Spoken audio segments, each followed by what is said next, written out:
Shalom, selamat pergantian hari. Mari di hari yang baru ini kita kembali mendengarkan firman Tuhan. Renungan pada petang hari ini berjudul Pendidikan Sejati dan Mulia. Mari kita mendengarkan firman Tuhan.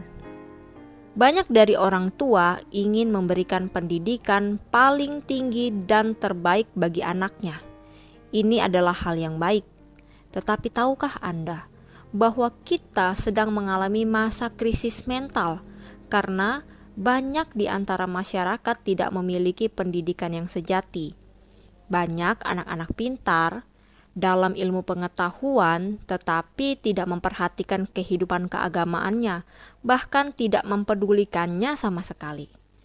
Pendidikan yang paling penting adalah pendidikan yang akan mengajarkan kepada mereka tentang kasih dan takut akan Allah. Dituliskan di dalam Child Guidance halaman 298 paragraf yang kedua. Mengapa hal itu lebih utama? Karena jika seorang takut akan Tuhan dan menuruti perintah-perintahnya, maka di dalam masa pendidikan anak itu mereka akan mengasihi Tuhan. Kemudian mereka akan mengasihi orang tua. Mereka akan baik dalam masyarakat dan jauh dari hal yang jahat. Mengapa? Karena itu semua ada di dalam 10 hukum Allah. Tetapi bagaimana dengan keadaan di zaman sekarang? Terkadang hanya mengunggulkan ilmu pengetahuan, tetapi bagaimana kehidupan mereka? Orang-orang menjadi tidak mempedulikan agama. Demi nilai yang baik mereka mencontek. Demi suatu jabatan bahkan dengan mencapai tujuan mereka membunuh, iri hati, bahkan menerima suap. Firman Tuhan berkata di dalam Amsal 22 ayat yang ke-6, "Didiklah orang muda menurut jalan yang patut baginya, maka pada masa tuanya pun ia tidak akan menyimpang daripada jalan itu." Pendidikan yang sejati adalah mengajar anak-anak agar mereka menjadi takut akan Tuhan, sehingga mereka akan unggul di dalam dunia ini maupun di dunia akan datang.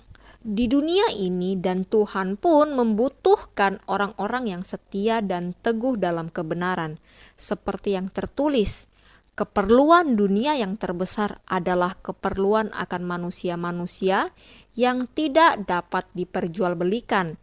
Manusia yang dalam jiwa raganya setia dan jujur. Manusia yang tidak gentar menyebut dosa itu dosa. Manusia yang angan-angan hatinya setia pada tugas seperti jarum menunjuk kutub. Manusia yang akan berdiri demi kebenaran walaupun langit runtuh. Tetapi tabiat seperti itu bukanlah hasil kebetulan.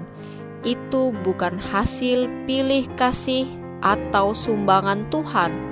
Suatu tabiat yang mulia adalah hasil disiplin diri, hasil penaklukan sifat yang rendah kepada yang luhur, penyerahan diri kepada pelayanan, kasih bagi Allah dan manusia. Dituliskan dalam buku Education halaman 57 paragraf yang ketiga. Inilah renungan pergantian hari kita. Selamat pergantian hari dan Tuhan memberkati. Amin.